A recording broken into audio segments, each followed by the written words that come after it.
जैसे सूर्य नारायण भगवान को स्टील के लोटे से या चांदी के लोटे से या पीतल के लोटे से या प्लास्टिक के लोटे से या कांच के बर्तन से जल चढ़ाने से आयु क्षीण होती है।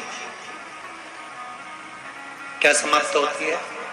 आयु। और सूर्य नारायण भगवान को अगर तांबे के लोटे से जल दिया जाता है तो आयु की वृद्धि होती है, और दिन भर में अगर कोई काम अटकने वाला है तो वो काम का रास्ता खुल जाता है और शरीर की बीमारी समाप्त हो जाती है। शरीर की बीमारी समाप्त हो जाती है। 2 तारीख को नूतन संवत्सर प्रारंभ हो रहा है, नया वर्ष प्रारंभ हो रहा है। 2 तारीख नया संवत्सर नया वर्ष प्रारंभ हो रहा है। एक नियम बना लो कि हमारे शरीर को, क्योंकि दिन भर हम दुकान पे बैठे रहते हैं, नौकरी में लगे रहते हैं, सर्विस में लगे रहते हैं। अगर मुंबई, पुणे, चेन्नई, मद्रास आदि बड़ी बड़ी सिटियों में लोग रहते हैं तो उनको ऑफिस जाना पड़ता है। सवेरे से जल्दी उठते हैं, काम करते हैं, दिन भर ऑफिस में लगे रहते हैं। व्यापार करने वाला व्यक्ति व्यापार करता रहता है, नौकरी करने वाला व्यक्ति नौकरी करता रहता है, धंधा करने वाला व्यक्ति धंधा करता रहता है, ठेला चलाने वाला, गाड़ी चलाने वाला गाड़ी चलाता रहता है। घर की माताओं को एक नियम नए संवत्सर से चालू कर देना चाहिए। क्या नियम? क्योंकि जान है तो जहान है। बोलो सही है कि गलत है? शरीर में रोग आ गया, बीमारी आ गई और तुमने 5 लाख रुपए महीना भी कमाया, मानो एक सरल भाषा में समझ लो, 5 लाख रुपए महीना तुम कमा रहे हो, 4 लाख रुपए महीना तुम कमा रहे हो, और शरीर में बीमारी आ गई। अब वो 5 लाख रुपए तुम्हारे कमाए हुए किसी काम के हैं क्या? हॉस्पिटल में जाओगे, दवाई में, गोली में, जांचों में वो समाप्त होते चले जाएगा। तुमने कमाया किसके लिए था? अपने बच्चों के। मेहनत किसके लिए करी? अपने बच्चों के लिए। परिश्रम किसके लिए करा? आगे बढ़ने के लिए। और मालूम पड़ा कि तुम बीमार पड़ गए, जितना तुमने कमा कर जोड़ा था वो सब तुम्हारी बीमारी में लग गया। तो ऐसा कमाना कोई फायदे का है क्या? कमाओ, दिल से कमाओ, जितनी तुम्हारी कैपेसिटी है उससे दुगना कमाओ। पर उसके साथ एक काम चालू करो कि तुम अंतिम क्षण तक, जब मौत तुम्हारे दरवाजे पर आए, तुम्हारी उम्र जब पूरी हो, तब तक भी तुम बीमार नहीं पड़ो।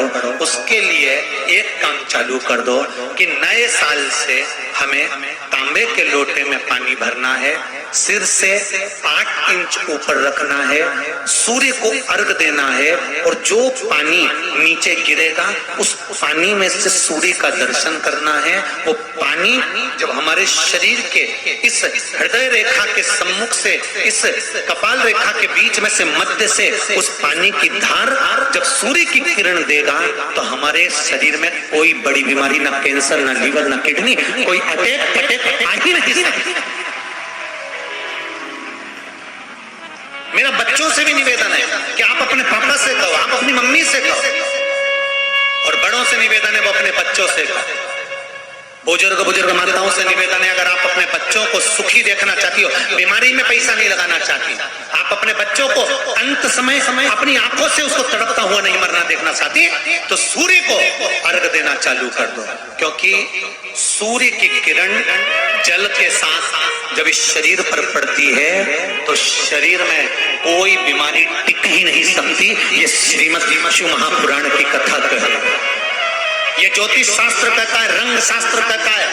हमारे जितने ज्योतिष शास्त्र है, रंग शास्त्र है, नग बताते, मोती बताते, नीलम बताते, पन्ना बताते, ये सब क्या पहनाते? रंग का क्यों पहनाते? क्योंकि रंग का इफेक्ट इस शरीर पर पड़ता है। कपड़े कौन से कलर के पहन रहे हो उसका इफेक्ट इस शरीर पर पड़ता है।